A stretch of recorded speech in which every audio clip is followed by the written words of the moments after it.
Persilakan.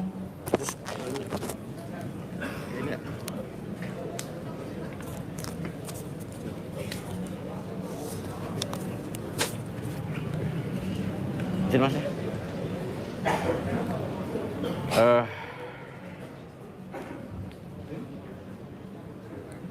Baik, Assalamualaikum warahmatullahi wabarakatuh.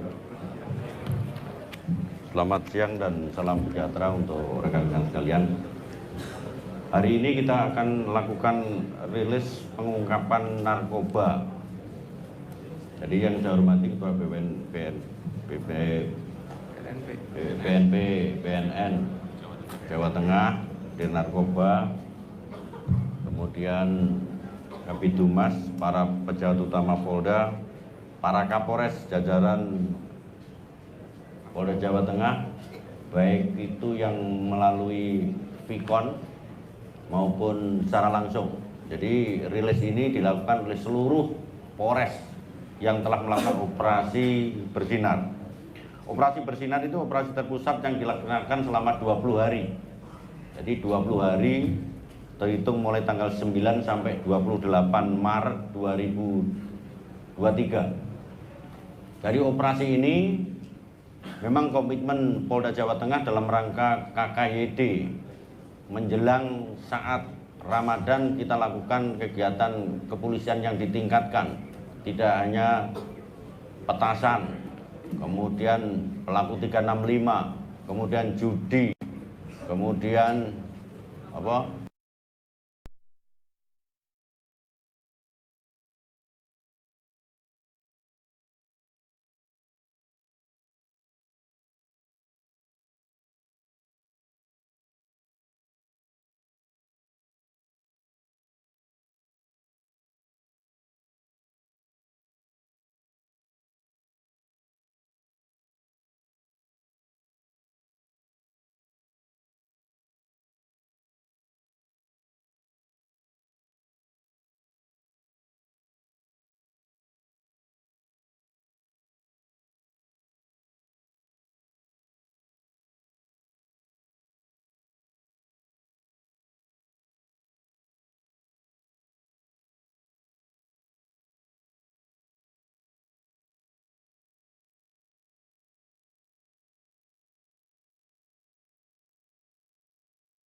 barang bukti sabu 4.990,4 gram atau 4 kilo lebih 9, 5 kilo kurang sakit ya.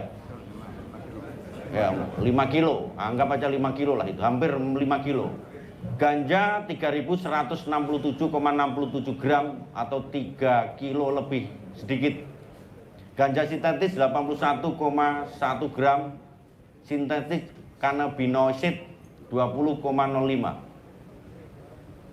Dari hasil pengamanan barang bukti ini, kita bisa mengkalkulasi, bisa menyelamatkan nyawa masyarakat Jawa Tengah 39.915 jiwa dari bahaya narkoba. Jadi kita membuat kalkulasi, kalau kita mengamankan barang bukti terkait barang bukti sabu, ganja, sintetis, dan lain sebagainya, masyarakat kita bisa kita amankan terkait dengan bahaya narkoba 39.000 selama 20 hari.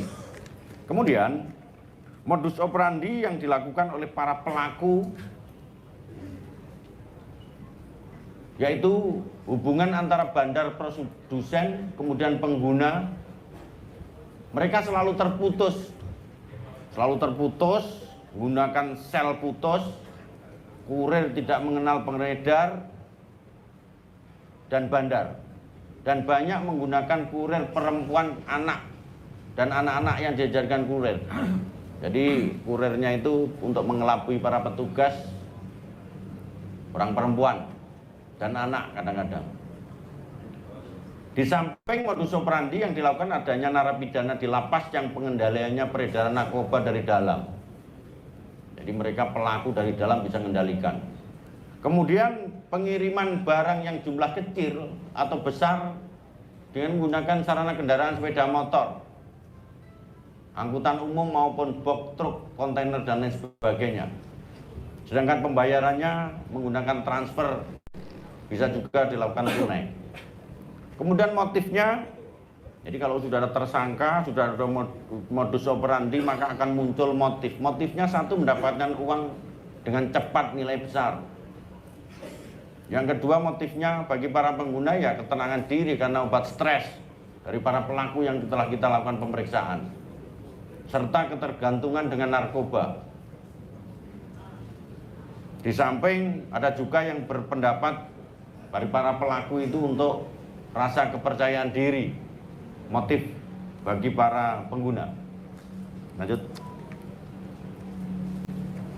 Pasal yang dipersangkakan narkotika sudah jelas, pasal 114 ayat 2 atau 112 ayat 2 Undang-Undang nomor 35 tahun 2009 tentang narkotika. Itu yang narkotik pidananya minimal 5 tahun penjara dan denda minimal 1 miliar. Sedangkan psikotropika pasal 62 Undang-Undang nomor 5 tahun 97 tentang psikotropika yang pidana penjaranya maksimal 5 tahun dan denda maksimal 100 juta. Sedangkan kasus menonjol, ada kasus menonjol itu adalah jaringan Aceh. Di jaringan Aceh itu kasus menonjol kita temukan sabu sebanyak 3.975, 3 kilo, hampir 4 kilo, kurang sak seret. Yang TKP-nya adalah di SPBU daerah Tegal Kota, Kapolres Tegal mana? Berdiri. Itu Kapolresnya yang berhasil mengungkap.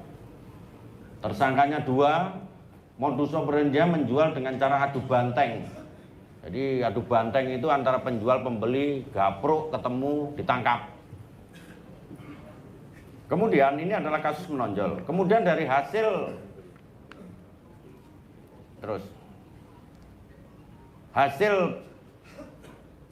selama operasi kegiatan ini kita dapati terkait dengan tindak pidana pencucian uang, TTPU narkoba.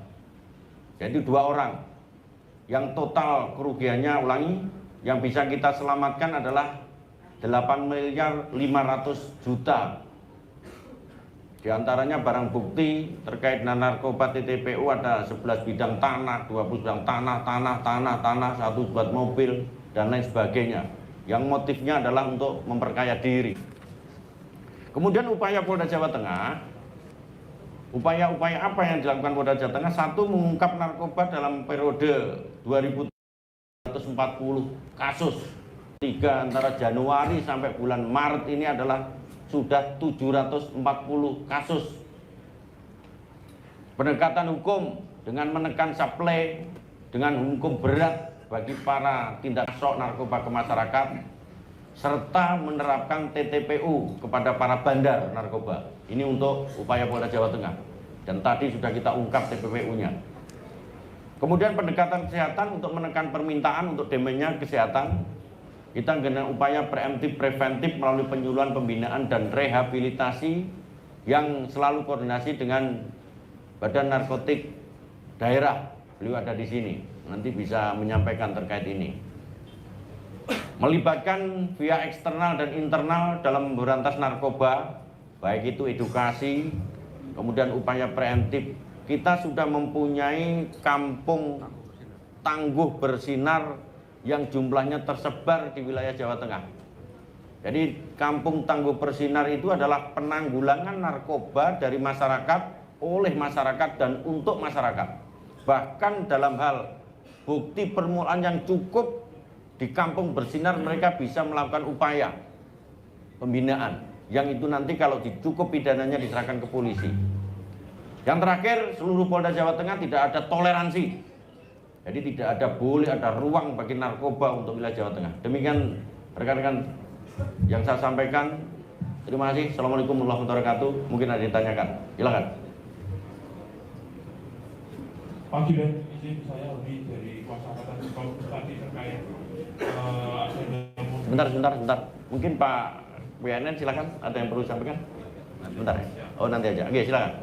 Terus. Tadi kan ada modus menggunakan kurungnya anak dan wanita. Ini apakah modus baru lalu cara mainnya itu seperti apa, lalu juga masih terkait dengan adanya peredaran yang dikendalikan dari dalam lapas itu seperti apa dan praktiknya di lapas mana?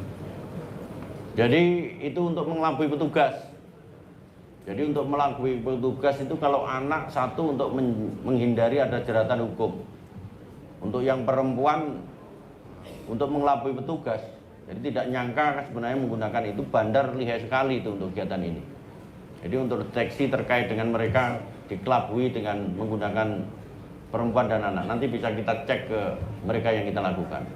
Kemudian untuk di lapas kita sudah kerjasama dengan Bapas maupun lembaga pemasyarakatan untuk selalu lakukan pemantauan bahwa lapas adalah dalam rangka pembinaan untuk menekan agar tidak timbul adanya suatu jaringan dari dalam. Itu upaya kita. Oke, yang lain.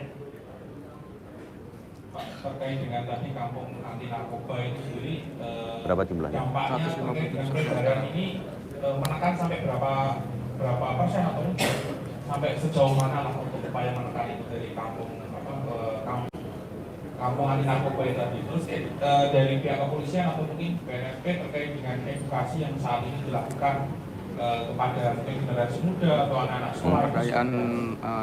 Pemberdayaan masyarakat di tingkat desa. Jadi dengan BNP, BNN itu sama ya untuk memberikan kampung tangguh bersinar. Di tempat kita jumlahnya sudah hampir 157 kampung. Dan ini pemberdayaan sampai di tingkat desa. Jadi kalau narkoba itu terkenalnya adalah dari lingkungan perkotaan, kita button up. Dari daerah itu kita sisir dulu, nanti menuju ke kota. Bahkan ada beberapa kota wilayah kita yang sudah berdiri kampung. Jadi dari desa ke kota. Dengan harapan kalau seluruh kampung-kampung kita harus didirikan kampung narkoba ini akan mengikis ruang baik itu bandar maupun pelaku. Karena di kampung itu kalau ada pelaku atau pengguna, dia akan mudah terdeteksi. Jadi ini merupakan suatu kepanjantanganan dari Polri dalam rangka edukasi maupun penetrasi awal terkait masyarakat narkoba itu sendiri. Kadang-kadang dalam keluarga pun tidak terdeteksi itu kalau pemakai. Oleh karena itu edukasi ini adalah tidak mungkin Polri dalam unsur penegakan hukum, tetapi adalah dengan berbagai stakeholder untuk selalu kooperasi sehingga narkoba bisa tidak berantas di wilayah kita. Oke? Oke, yang lain? Oke. Izin jenderal, yang ini kan TPP kan tadi kan ada ini ya, si Joko Cek ya, dan para desa. Ini apakah hubungannya itu pertama apakah suami istri ya kan? Kemudian yang kedua, ini sebagai bandar atau akam bisa bandar. Kemudian pengungkapan kasus TPP ini si Joko Cek ini suami istri pengendali dari 2017 sampai 2021 lainnya yang menjadi bicara berdasarkan. Terima kasih. Pengendali narkoba. Jadi yang TPPU itu suami istri, dia bandar, saya ulangi bandar dari mulai 2017 sampai 2021 untuk wilayah Jawa Tengah. Makanya kita gali TPPU-nya biar punya efek deteren dan kapok. Oke, cukup? Cukup oke? Oke, dari tadi yang angkat tangan tinggi. Mereka dari Kementerian. Tadi kan ada ratusan tersangka gitu ya, dengan berbagai peran. Ada yang kurir, ada yang pemakai kan di sini. Bagaimana proses penyidikannya gitu loh? Karena kan pastinya ada perbedaan antara yang pengguna dengan yang di atasnya begitulah. Itu pertama. Yang kedua, kepada kepala BNP di periode yang sama mungkin bisa dijelaskan Pak pengungkapan di Jawa Tengah yang dilakukan pengguna atau BNN. pemakai Terima kasih. itu tidak diproses sidik, lebih direhabilitasi melalui Pengguna proses asesmen. maupun pengguna Pengguna pemakai. atau pecandu. Jadi gini,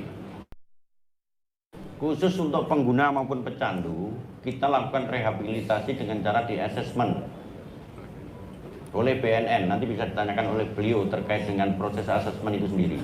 Tetapi bagi para bandar dan di atasnya, itu jelas nggak bisa ditoleransi. Sedangkan proses sidik lidiknya itu taktik teknis kepolisian, tidak perlu saya sampaikan. Karena kalau tak sampaikan cara nyidiknya, nanti mereka lebih lihat kangelan kita, ya. Itu taktik teknis kepolisian terkait penyidikan nggak mungkin tak sampaikan. Kalau tanya ke ruangan saya, ya. Yang lain, Oke. Terakhir, nggih. Ini pertama dari Bidang 1, Pak. Tanya soal, tadi kan banyak kayak ratusan kasus dan ratusan tersangka begitu. Paling banyak dari wilayah mana sih di Jawa Tengah begitu, dan kenapa bisa demikian? Pertama. Yang kedua soal modus, Pak. Modus yang paling unik dan kemudian di luar nalar dari ratusan kasus itu seperti apa sih mereka menyelundupkan narkoba ini? Terima kasih. Sistem modus itu dengan cara cek pos, tempelkan satu tempat. Ya. Jadi yang paling banyak di Polrestabes, yang kedua Polresta Solo, kemudian modus operandi yang sering berjalan antara pengguna, pemakai dengan bandar jaringan putus, dengan jalan mereka ditempelkan di suatu tempat, uangnya transfer, kemudian pengguna pemakai atau yang beli itu dalan. Artinya manakala tertangkap bandar itu susah dideteksi karena barangnya itu ada di suatu tempat. Misalnya di pos gardu ditempel, uang sudah transfer, kemudian dia datang, jadi bandar nggak mungkin tersentuh itu. Kadang-kadang handphonenya bermacam-macam. Oleh karena itu upaya-upaya ini kan perlu makin pinter mereka melakukan kegiatan, makin lihai melakukan kegiatan, anggota kita juga harus makin pandai dalam hal mendalami modus operandi. Dan ini menjadi konsen tidak hanya kita kepolisian, bahkan pemerintah terkait dengan darurat narkoba menjadi atensi untuk menjadi pemberantasan secara bersama-sama. Oke, cukup nggih? Cukup, mungkin Pak Kepala BNN, silakan. Terima kasih Pak Kapolda. Assalamualaikum warahmatullahi wabarakatuh. Yang saya hormati Bapak Kapolda dan seluruh pejabat utama dan jajarannya. Pada kesempatan ini saya ingin menyampaikan bahwa BNN dengan Polda Jawa Tengah sudah menjalin koordinasi dan kerjasama dalam hal pengungkapan termasuk jaringan. Yang satu lagi adalah membangun tentang desa bersinar antara Polda dengan BNN. Jawa Tengah telah berjalan. Sebagai informasi, data dari tahun hasil penelitian di 2019 bahwa perlu saya informasi pada rekan-rekan wartawan, Jawa Tengah memiliki 745 kawasan rawan narkotika, ya, 745. Kemudian prevalensi atau kecenderungan menggunakan penyalahgunaan narkotika di Jawa Tengah menduduki ranking 8 dengan presentasi 1,30%. Artinya 8 ranking 8 seluruh Indonesia ini di bawah dari Aceh. Aceh ranking 6, di Jawa Tengah adalah ranking 8. Oleh karena upaya-upaya yang dilakukan oleh Polda beserta jajarannya, tentunya ini sebagai langkah untuk menekan peredaran penyalahgunaan narkoba yang ada di Provinsi Jawa Tengah. Kemudian kerjasama kami juga untuk melakukan upaya merehabilitasi apabila itu adalah penyalahguna atau pecandu sebagaimana di dalam Undang-Undang Nomor 35 2009, bila dasarnya pasal 54 dan 55. Kemudian dasarnya adalah apabila tidak proses penyidikannya dipersangkakan terhadap pasal 127. Oleh karenanya kerjasama ini di samping kita menekan jaringan peredaran narkoba, kami juga menyembuhkan dalam tanda kutip tim asesmen itu ada jaksa, ada polisi, ada dokter, BNN ada dari di tahun 2020 akhir kita kurang lebih rekomendasinya itulah jadikan 50 kg Jadi ada jaksa, ganja, kemudian di awal 2023 ada dari sebelum BNN berungkap sendiri, kurang lebih kemudian dari dokter, enggak. ada dari psikologi. Tentunya Tim modus yang disampaikan oleh Bapak Kapolda ini memang sangat dinamis, berubah-ubah, dan bahkan badan pun memang kita ada beberapa hal yang kita lakukan upaya untuk mengungkap jaringan. Yang paling penting adalah bahwa tindak lanjut dari upaya penanganan narkotika ini bukan hanya pada pelaku ataupun penyalahgunaan di dalam pasal 35 Undang-Undang Nomor 29, tapi dikenakan dalam Undang-Undang Tindak Pidana Pencucian Uang. Jadi hasil dari kejahatan narkotika akan kita miskinkan, betul ya Pak Kapolda? Ya, betul. Kita miskinkan semiskin-miskinnya, sehingga tidak ada lagi modal ataupun dipakai oleh jaringan untuk melakukan perdagangan atau peredaran. Saya kira itu saja Pak Kapolda. Dan kami akan kembangkan terus dari jumlah kelurahan dan desa kurang lebih di Jawa Tengah 8.562 itu akan kita secara prodik kita bentuk desa bersinar, sehingga benteng-benteng desa itu mampu menahan terhadap peredaran untuk masuknya bandar-bandar di wilayah desa. Saya kira saja. Terima kasih. Wassalamualaikum warahmatullahi wabarakatuh. Oke, cukup nggih. Cukup nggih. Terima kasih. Assalamualaikum warahmatullahi wabarakatuh. Ayo kita ke sana. Ke barang bukti. Kurang cocok deh. Iya.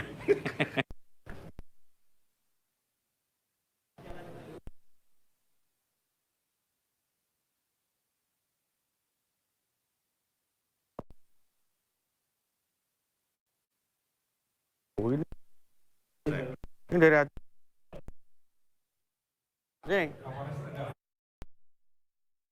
Ini sabu ini.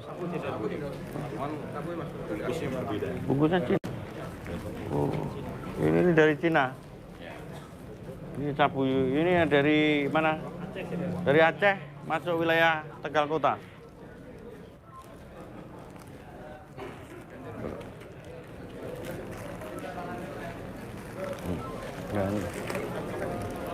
Ngungkapnya di pom bensin.